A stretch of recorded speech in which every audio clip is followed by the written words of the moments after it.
Guys, we are starting the process of putting the vapor barrier down for our for our vinyl floors. Went ahead and used the liquid nail construction adhesive to fill in the joining pieces of wood. That's a piece, and then we're going to do this one. And then I'm going to cover it with the underlayment floor tape, just as an added measure. And then we're going to cover it with, because the type of floors we have already have underlayment on the floors themselves. So we're just going to use the moisture barrier, tape it all down. I'm actually going to tape it up the wall about at half an inch, and then tape it against the wall just in case there is a water spill. It won't find its way into the body of the van itself. I'll show you what it all looks like once that's in. I forgot to do a video. It's been a couple days. Started on the floors. I'm not sure what I said in the last video because it's been a little while, but we did the plastic vapor barrier. We've gone with a 100% impermeable vinyl plank floor.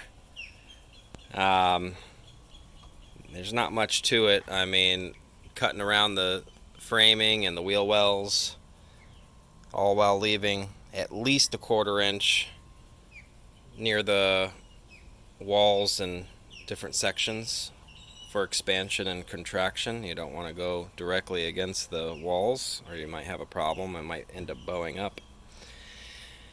But that's pretty much it so far. You can see here I've got the angle.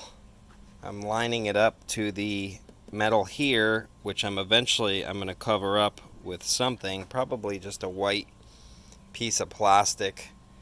And then I'll have some flooring trim that'll wrap that so it'll look real good.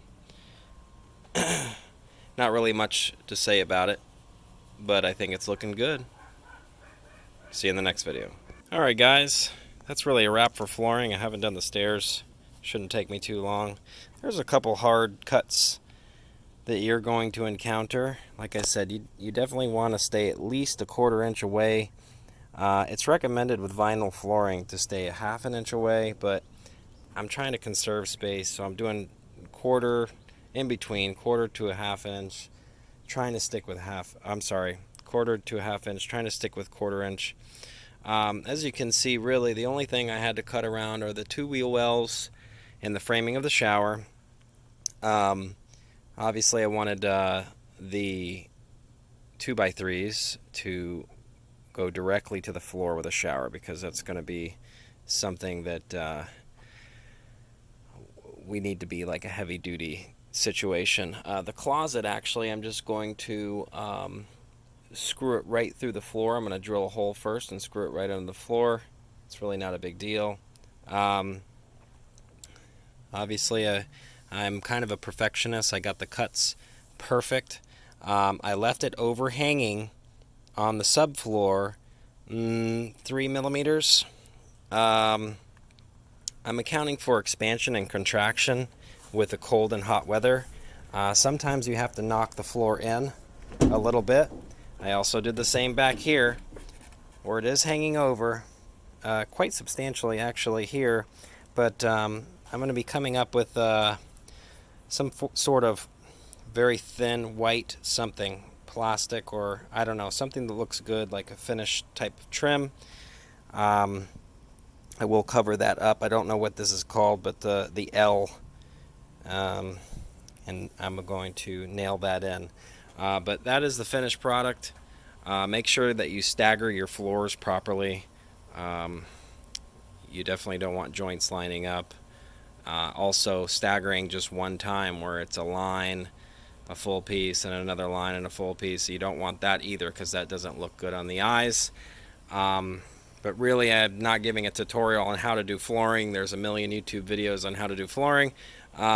really there's not much to this, so just wanted to give an update more than anything because we're documenting the entire van build. So I'll see you in the next video with something a little bit more difficult.